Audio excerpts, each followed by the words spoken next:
rentrée scolaire 2023-2024 au Cameroun, le président de la République dote le territoire national des mesures sécuritaires drastiques. Quand on parle de sécurité dans nos établissements scolaires, le gouvernement est pointé du doigt. Ce sujet toujours d'actualité en veille de rentrée scolaire interpelle le premier citoyen camerounais, son Excellence Paul Biya. Sur de très hautes instructions du chef de l'État, chef des forces armées, le ministre délégué à la présidence chargé de la Défense, Joseph Betty Assomo, a présidé ce jour une réunion spéciale d'évaluation sécuritaire. Cette rencontre liée à la rentrée scolaire 2023-2024 s'est tenue au ministère de la Défense à Yaoundé au Cameroun. Trouver les mesures et moyens pour que les élèves regagnent le chemin de l'école dans toute la quiétude était au centre des échanges. Vous voudrez bien répercuter à vos collaborateurs, acteurs de terrain, ces félicitations et remerciements pour leur participation patriotique à la chaîne d'encadrement sécuritaire de toute l'année scolaire dernière. Toutefois, la prudence reste de mise en raison de certaines informations faisant état de menaces de perturbation des rentrées en préparation dans ces deux régions par des groupes armés violents.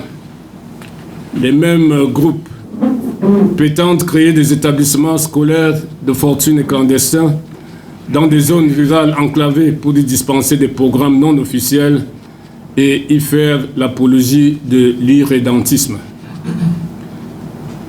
Distingués invités spéciaux et éminents participants, nous devons pleinement être conscients de ce que la sécurité du pays à cette occasion particulière concerne l'ensemble du territoire national.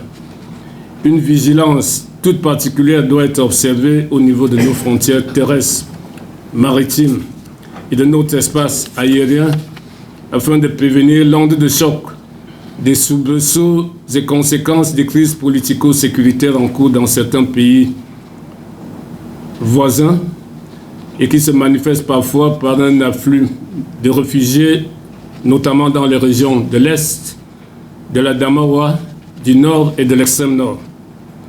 Ce contrôle des flux de migrants permettrait également de lutter efficacement contre les phénomènes de prise d'otages, assortis de demandes de rançon, de vol de bétail et d'assassinat des bergers, particulièrement dans les régions du Nord et de la Damawa.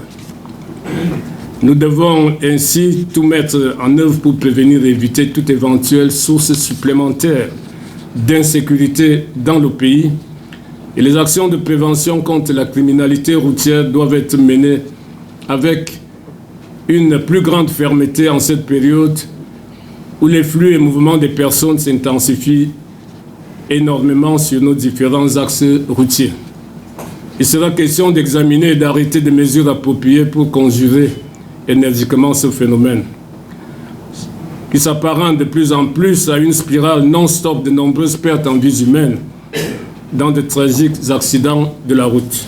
L'occasion a été saisie par le ministre délégué à la présidence chargée de la Défense d'anticiper sur la sécurité de la population pendant les fêtes de Noël et de Nouvel An. À l'issue de nos travaux, viseront à dresser un plan d'action précis pour la gestion et l'encadrement des fêtes de Noël 2023 et de Nouvel An 2024 dans une approche véritablement proactive et anticipative, prévenir étant toujours mieux que guérir.